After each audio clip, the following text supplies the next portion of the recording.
जय श्री कृष्ण। ओम नमो भगवते वासुदेवाय नमः। आप सुन रहे हैं पौराणिक अमृतवाणी द्वारा प्रसारित महाभारत कथा। कथा को सुनने के लिए हमारे चैनल को लाइक शेयर और सब्सक्राइब करें। आगे की कथा प्रारंभ करते हैं। हैग्रीव अवतार, नारायण की महिमा तथा भक्ति धर्म की परंपरा का वर्णन। शौनक ने पूछा, भगवान, हमने परमेश्वर के महात्म्य को सुना है तथा उन्होंने धर्म के घर में जो नर नारायण रूप से अवतार धारण किया था वह बात भी मालूम हुई। अब हम यह जानना चाहते हैं कि जगत को धारण करने वाले भगवान ने अद्भुत रूप और प्रभाव से युक्त हैग्रीव अवतार क्यों धारण किया था, और उस रूप में भगवान का दर्शन करके ब्रह्मा जी ने कौन सा कार्य संपन्न किया था। सौती ने कहा, शौनक, भगवान के हैग्रीव अवतार की चर्चा सुनकर राजा जन्मेजय को भी तुम्हारी तरह संदेह हुआ था। तब उन्होंने इस प्रकार प्रश्न किया, विप्रवर, ब्रह्मा जी ने भगवान के जिस हैग्रीव रूप का दर्शन किया था वह किस लिए प्रकट हुआ, यह बताने की कृपा करें। वैशंपायन जी ने कहा, राजन, इस जगत में जितने प्राणी हैं वे सब ईश्वर के संकल्प से उत्पन्न हुए पंच महाभूतों से युक्त हैं। विराट स्वरूप भगवान नारायण इस जगत के ईश्वर और सृष्टा हैं। वे ही सब जीवों के अंतरात्मा वरदाता सगुण और निर्गुण रूप है। अब तुम पंचभूतों के आत्यंतिक प्रलय की बात सुनो।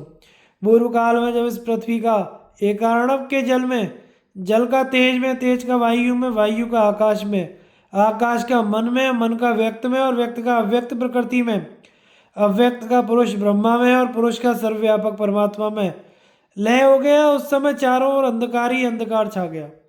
उसके सिवा और कुछ नहीं जान पड़ता था। उस अवस्था में विद्या शक्ति से संपन्न श्री हरि ने योग निद्रा का आश्रय लेकर कारण रूप जल में शयन किया तथा नाना गुणों से उत्पन्न होने वाली अद्भुत सृष्टि के संबंध में विचार करते करते उन्हें अपने महान गुण का स्मरण हुआ। उससे अहंकार प्रकट हुआ। वह अहंकार ही चार मुखों वाले ब्रह्मा जी हैं, जो सब लोगों के पितामह और भगवान हिरण्यगर्भ के नाम से विख्यात हैं। उस समय भगवान नारायण की नाभि से कमल प्रकट हुआ था, जिसमें कमल लोचन ब्रह्मा जी का आविर्भाव हुआ। अत्यंत तेजस्वी सनातन देव ब्रह्मा जी सहस्त्रदल कमल पर विराजमान होकर जब इधर उधर दृष्टि डाली तो उन्हें समस्त जगत जलमय दिखाई दिया। तब ब्रह्मा जी ने सद्गुण में स्थित होकर प्राणियों की सृष्टि में प्रवृत्त हुए। जिस कमल पर बैठे हुए थे उसका पत्ता सूर्य के समान दैदीप्यमान था। उस पत्ते पर पहले से ही भगवान नारायण की प्रेरणा से जल की दो बूंदें पड़ी थी, जो रजोगुण और तमोगुण का प्रतीक थी। आदि अंत से रहित भगवान अच्युत ने उन दोनों बूंदों की ओर देखा। उनमें से एक बूंद भगवान की दृष्टि पड़ते ही तमो में मधु नामक दैत्य के आकार में परिणत हो गई। उस दैत्य का रंग मधु के समान था। उसके शरीर की कांति बड़ी सुंदर थी। जल की दूसरी बूंद जो कुछ कड़ी थी, नारायण की आज्ञा से रजोगुण से उत्पन्न कैटभ नामक दैत्य के रूपों में प्रकट हुई। तमोगुण और रजोगुण से युक्त वे दोनों दैत्य मधु और कैटभ बड़े बलवान थे। कमल के आसन पर विराजमान होकर सृष्टि रचना में प्रवृत्त हुए ब्रह्मा की ओर दृष्टि पड़ते ही वे दोनों कमल नाल की ओर दौड़े और वहां पहुंचकर उन्होंने साकार रूप से प्रकट हुए चारों वेदों को ब्रह्मा जी के देखते ही देखते सहसा हर लिया। उन सनातन वेदों को लेकर वे तुरंत समुद्र के भीतर ईशान कोण में स्थित रसातल में प्रवेश कर गए। वेदों का अपहरण हो जाने से ब्रह्मा जी को बड़ा खेद हुआ। वे मन ही मन परमात्मा से कहने लगे, भगवान, वेद ही मेरे उत्तम नेत्र हैं, वेद ही मेरे बल हैं, वेद ही मेरे आश्रय हैं और वेद ही मेरे उपास्य देव हैं। मेरे उन्हीं वेदों को दो दानवों ने बलात् छीन लिया है। उनके बिना मुझे सब और अंधकार ही दिखाई देता है। वेदों के बिना मैं संसार की सृष्टि कैसे कर सकता हूँ। ओ, मुझ पर यह बड़ा भारी संकट आ गया। इस तीव्र शोक से मेरा हृदय फटा जा रहा है। इस प्रकार विलाप करते करते उनके मन में यह विचार उठा कि मैं भगवान श्री हरि की स्तुति करूं। यह बात ध्यान में आते ही वे हाथ जोड़कर परम आराध्य परमात्मा की स्तुति करने लगे। भगवान, आप हमारे पूर्वज हैं, वेद आपका हृदय है, आप जगत के आदि कारण सबसे श्रेष्ठ सांख्य योग की निधि और सर्वशक्तिमान है। आपको नमस्कार है। व्यक्त जगत और अव्यक्त प्रकृति को उत्पन्न करने वाले परमात्मा आपका स्वरूप अचिंत्य है। आप कल्याण में, मार्ग मोक्ष में स्थित हैं। विश्वपालक, आप संपूर्ण प्राणियों के अंतरात्मा किसी योनि से उत्पन्न ना होने वाले जगत के आधार और स्वयंभू हैं। मैं आपके प्रसाद से उत्पन्न हुआ हूँ। आपके नेत्र कमल के समान हैं। आपका श्री विग्रह शुद्ध और सत्वमय है। आप ही ईश्वर और स्वभाव है। आप ही ने मुझे जन्म दिया। आप ही की कृपा से मुझ पर काल का जोर नहीं चलता। आपने मुझे वेद रूपी नेत्र प्रदान किए थे, किंतु उन्हें दानवों ने छीन लिया। उनके बिना मैं अंधा सा हो रहा हूँ, अतः आप कृपया करके पुनः उन्हें वापस ला दीजिए, क्योंकि मैं आपका प्रिय भक्त हूँ और आप मेरे प्रियतम स्वामी हैं। ब्रह्मा जी के इस प्रकार स्तुति करने पर सर्वव्यापक भगवान नारायण योग निद्रा को त्याग कर वेदों का उद्धार करने को तैयार हो गए। उन्होंने अपने ऐश्वर्य के द्वारा दूसरा शरीर धारण कर लिया, जो चंद्रमा के समान कांति में था। उनका मस्तक घोड़े के समान श्वेत वर्ण तथा वेदों का आश्रय था। उनकी नासिका भी बड़ी सुंदर थी।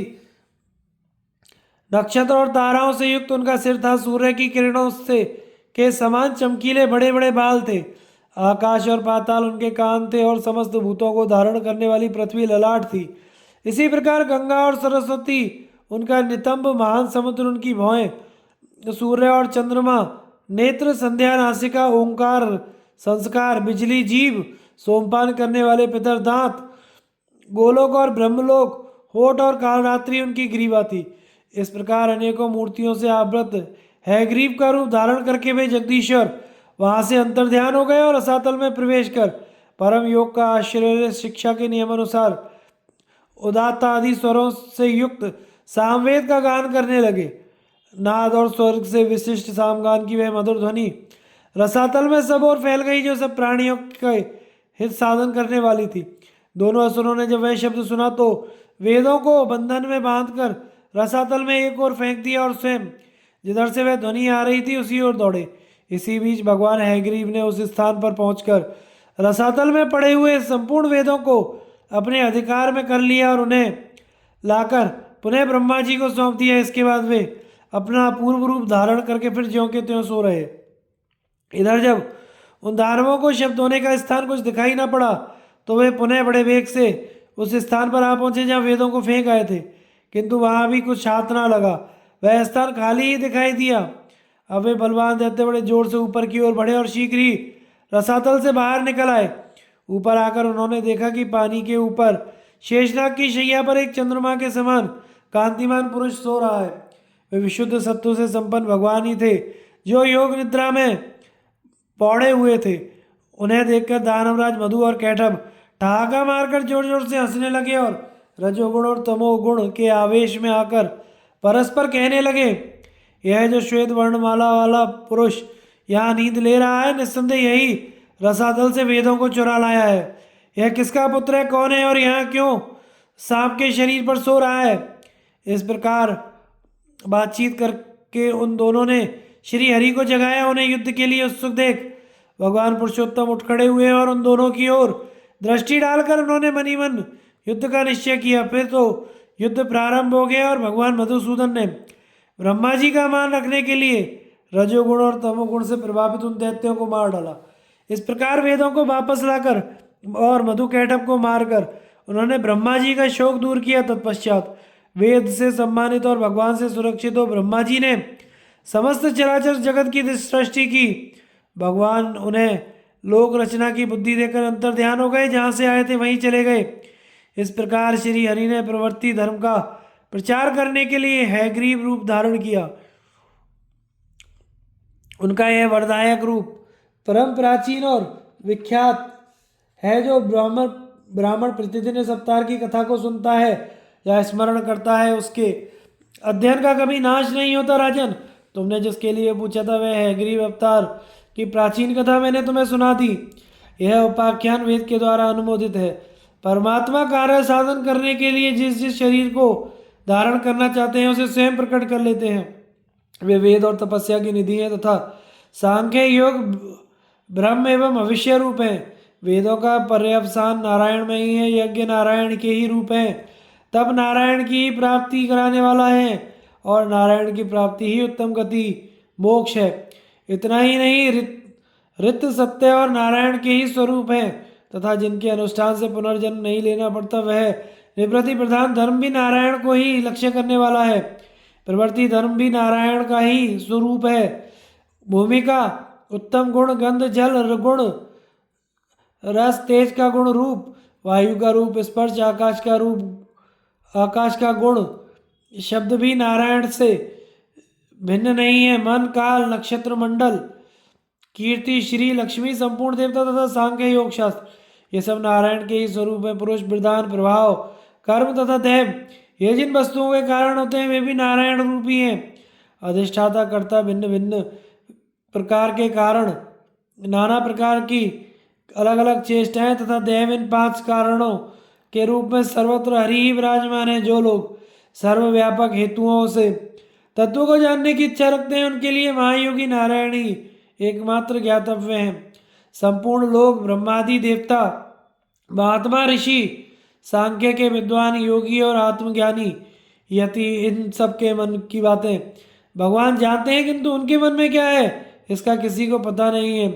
समस्त विश्व में जो लोग देवताओं के लिए यज्ञ और पितरों के लिए श्राद्ध करते हैं, दान देते हैं और महान तप करते हैं, उन सबके आश्रय भगवान विष्णु ही हैं। वे अपने ऐश्वर्य योग में स्थित रहते हैं। संपूर्ण प्राणियों के आवास स्थान होने से उन्हें वसुदेव कहते हैं।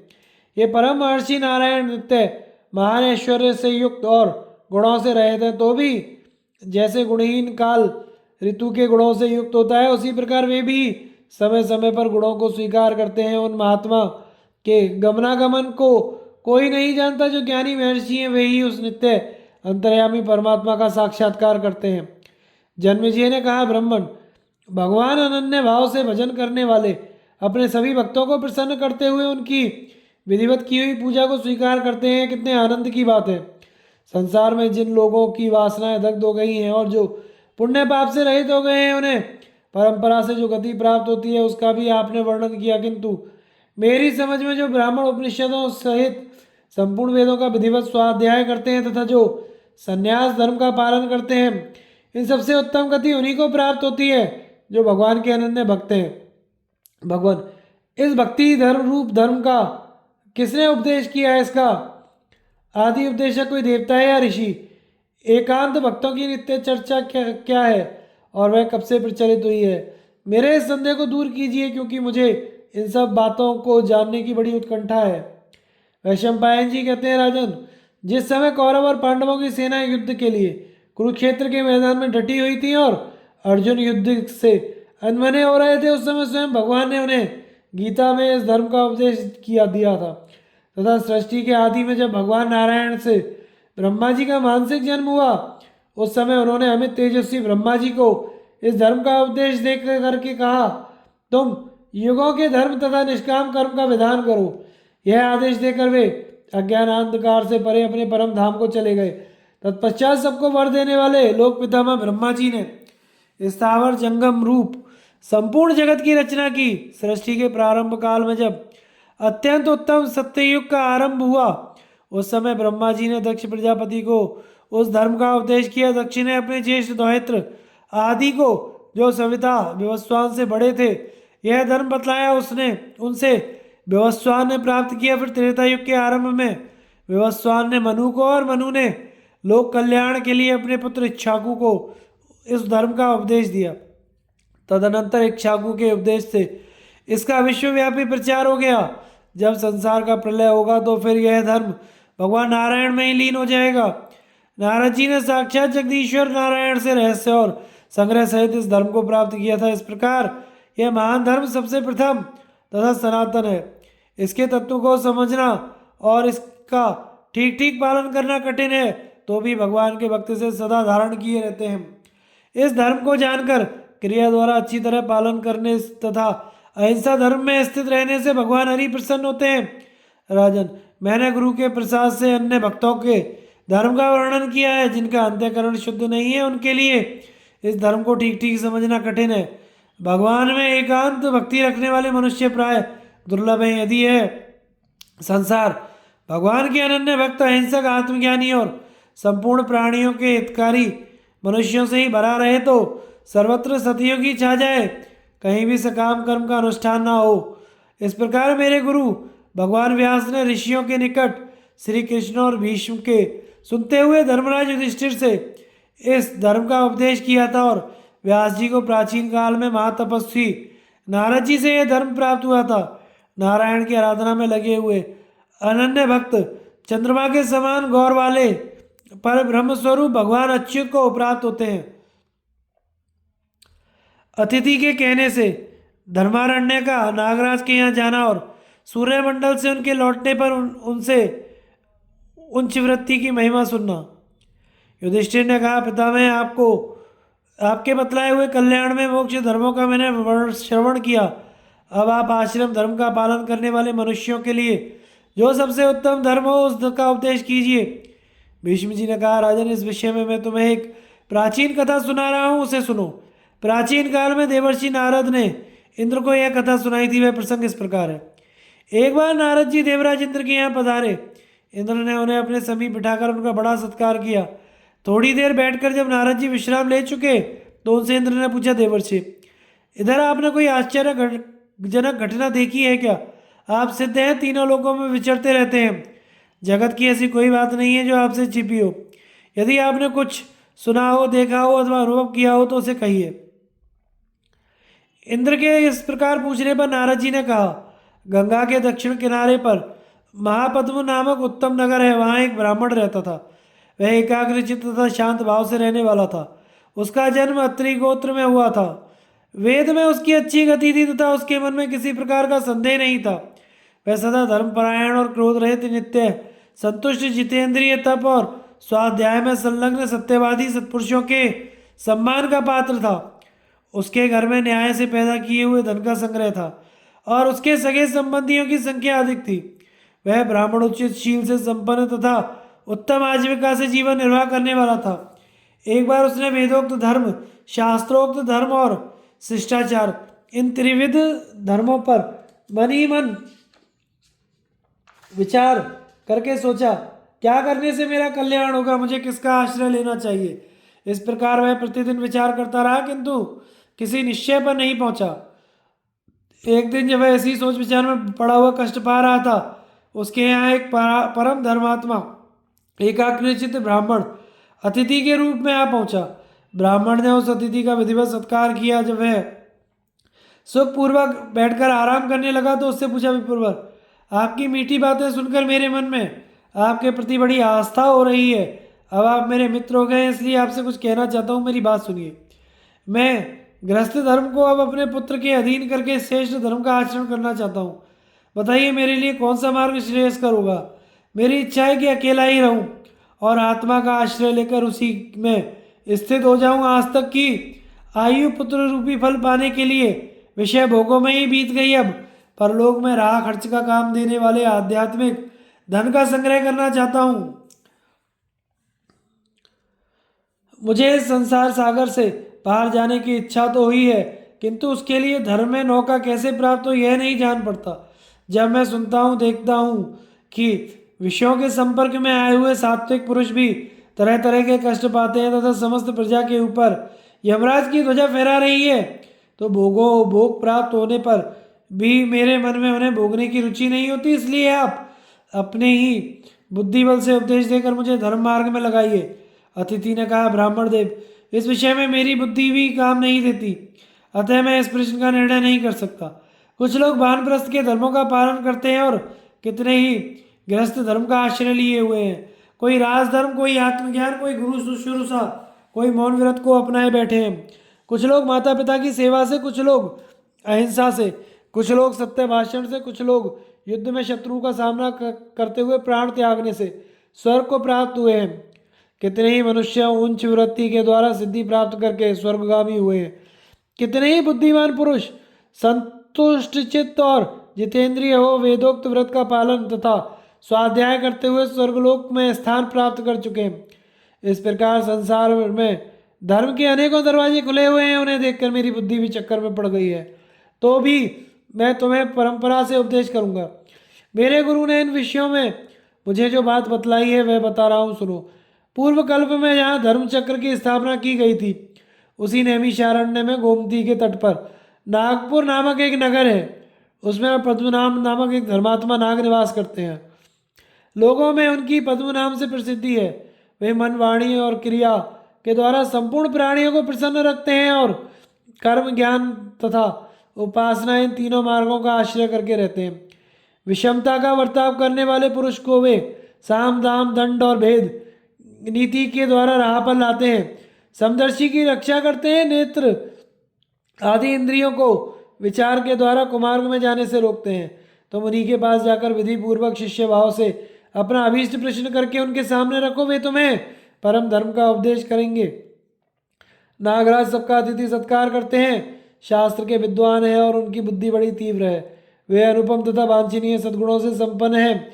स्वभाव तो उनका पानी के समान है।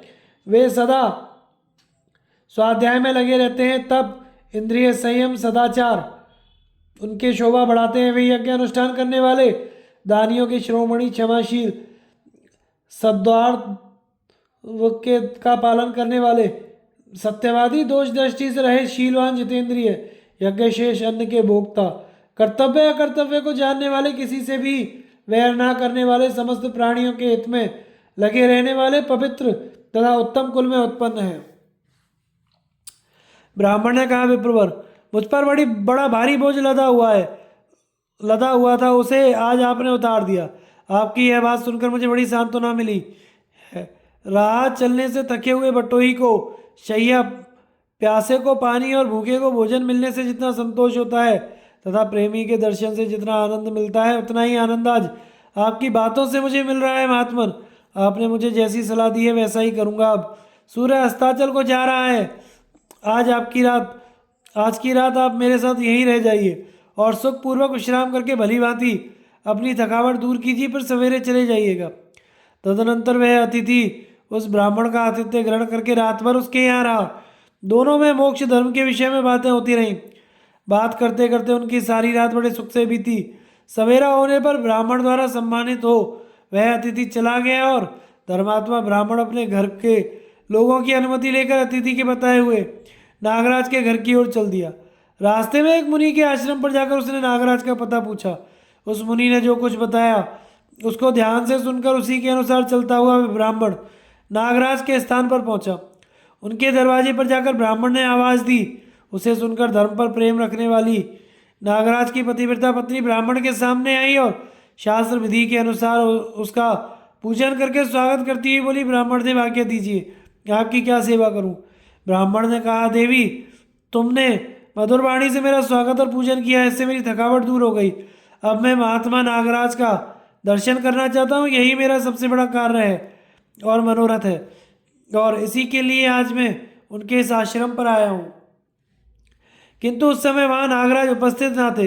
वे सूर्य का रथ खींचने चले गए थे। इसलिए ब्राह्मण ने कहा, देवी, जब नागराज यहाँ आ जाएं तो उन्हें शांत भाव से मेरे आगमन का समाचार बतला देना। मैं उनकी प्रतीक्षा करता हुआ गोमती के तट पर निवास करूँगा। यह कहकर वह ब्राह्मण गोमती नदी के किनारे चला गया और वहाँ निराहार रहकर तपस्या करने लगा। उसके भोजन न करने से वहाँ रहने वाले नागों को बड़ा दुख हुआ। तब नागराज के बंधु बांधव, स्त्री पुत्र सब मिलकर ब्राह्मण के पास गए और बारंबार उसकी पूजा करके कहने लगे, तपोधन, आपको यहाँ आए आज 6 दिन हो गए, किंतु अभी तक आपने भोजन लाने के लिए हमें आज्ञा नहीं दी। आप हमारे घर अतिथि के रूप में आए हैं और हम आपकी सेवा में उपस्थित हैं। आपका आतिथ्य करना हमारा कर्तव्य है, क्योंकि हम सब लोग ग्रस्त हैं। ब्राह्मण देव, आप क्षुधा की निवृत्ति के लिए हमारे लाए हुए फल, मूल, साग, दूध अथवा अन्न अवश्य स्वीकार कीजिए। इस वन में रहकर आपने भोजन छोड़ दिया है, इससे हमारे धर्म में बाधा आती है। बालक से लेकर वृद्ध तक हम सब लोगों को इस बात का कष्ट है। हमारे कुल में कोई भी ऐसा नहीं है जो देवता, अतिथि और बंधुओं को अन्न देने से पहले भोजन करता हो। ब्राह्मण ने कहा, नागगण, आप लोगों की बातों से ही मैं तृप्त हो गया। अब नागराज के आने में सिर्फ 8 दिन बाकी है। यदि 8 रात बीत जाने पर भी वे नहीं आए तो मैं आप लोगों के कहने से भोजन कर लूँगा। उनके आगमन के लिए ही मैं इस व्रत का पालन कर रहा हूँ। आप लोग इसमें विघ्न न डालें। मेरे लिए संताप करना उचित नहीं है। आप सब लोग अपने स्थान पर लौट जाइए। ब्राह्मण के इस प्रकार कहने पर वे नागगण अपने प्रयत्न में असफल होकर लौट आए। तदनंतर जब समय पूरा हो गया और नागराज की ड्यूटी पूरी हो गई तो सूर्यदेव की आज्ञा लेकर वे घर लौट आए। वहाँ उनकी पत्नी पैर धोने के लिए जल लेकर सेवा में उपस्थित हुई। नागराज ने उससे पूछा, कल्याणी, मेरे द्वारा बताई हुई विधि के अनुसार तुम देवता और अतिथि के पूजन में तत्पर तो रही हो ना? मेरे वियोग के कारण धर्म से विमुक्त तो नहीं हुई? नागपत्नी बोली, नागराज, पत्नी के लिए पति की आज्ञा का पालन करना सबसे बड़ा धर्म बतलाया गया है आपके उपदेश से। इस बात को मैं अच्छी तरह जानती हूँ। जब आप सदा धर्म में स्थित रहते हैं तो मैं कैसे सन्मार्ग का त्याग करके बुरे मार्ग पर पैर रखूंगी? महाभाग, देवताओं की आराधना में कोई कमी नहीं आई है। अतिथि सत्कार के लिए भी मैं सदा सावधान रहती हूँ। आलस्य मेरे पास कभी फटक नहीं पाता। किंतु आज 15 दिनों से एक ब्राह्मण देवता यहाँ पधारे हुए हैं। वे मुझे अपना काम कुछ नहीं बताते, केवल आपका दर्शन चाहते हैं। उसके लिए ही उत्सुक होकर कठोर व्रत का पालन करते हुए गोमती के तट पर बैठे हैं। उन्होंने मुझसे सच्ची प्रतिज्ञा करा ली है कि नागराज के आते ही उन्हें मेरे पास भेज देना। अतएव आपको वहां जाना और ब्राह्मण देवता को दर्शन देना चाहिए। नाग ने पूछा, प्रिय, ब्राह्मण रूप में तुमने किसका दर्शन किया है? वे कोई देवता है या मनुष्य? भला मनुष्यों में कौन मुझे देखने की इच्छा कर सकता है, और यदि दर्शन की इच्छा करे तो भी इस तरह हुक्म देकर कौन बुला सकता है?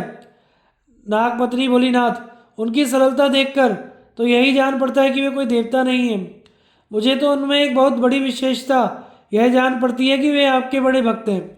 जैसे पपीहा पानी के लिए साल भर वर्षा की बाढ़ देखता रहता है, उसी प्रकार वे आपके दर्शन की प्रतीक्षा करते हैं। इसलिए आप अपने स्वाभाविक क्रोध का परित्याग करके अब उन्हें दर्शन दीजिए। उनकी आशा भंग करके अपने को भस्म ना कीजिए। जो आशा लगाकर शरण में आए हुए जीवों के आंसू नहीं पहुंचता, वह राजा हो या राजपुत्र, उसे भ्रूण हत्या का पाप लगता है।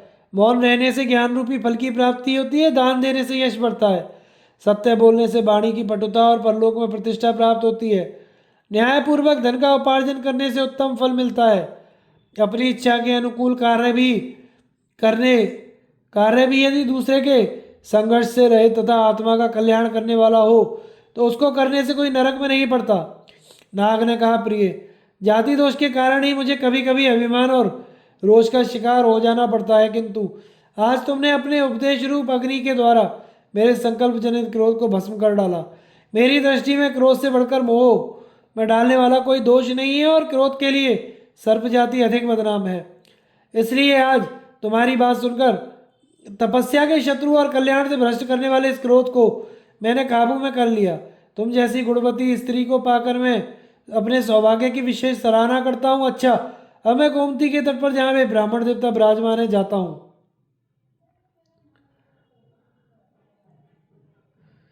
उनकी जो इच्छा होगी उसे पूर्ण करूंगा। वे सर्वथा कृतार्थ होकर अपने घर लौटेंगे। यह कहकर नागराज मनी मन उस ब्राह्मण के कार्य का विचार करते हुए उनके पास गए और वहां पहुंचकर मधुर वाणी में बोले, द्विजवर, मेरे अपराध को क्षमा कीजिए, मुझ पर क्रोध न कीजिएगा। मैं स्नेहवश आपके सामने आकर पूछता हूँ, बताइए किसके लिए, किस प्रयोजन से आप यहाँ आए हैं, और गोमती के इस एकांत तट पर आप किसकी उपासना कर रहे हैं?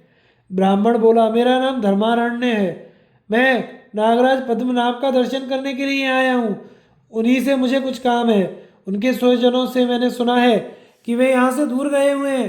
अतः जैसे किसान वर्षा की राह देखता है, उसी तरह मैं उनकी बाट जो रहा हूँ। उनके कल्याण के लिए वेद का पारायण कर रहा हूँ। नाग ने कहा, महाभाग, आपका आचरण बड़ा ही कल्याण में है।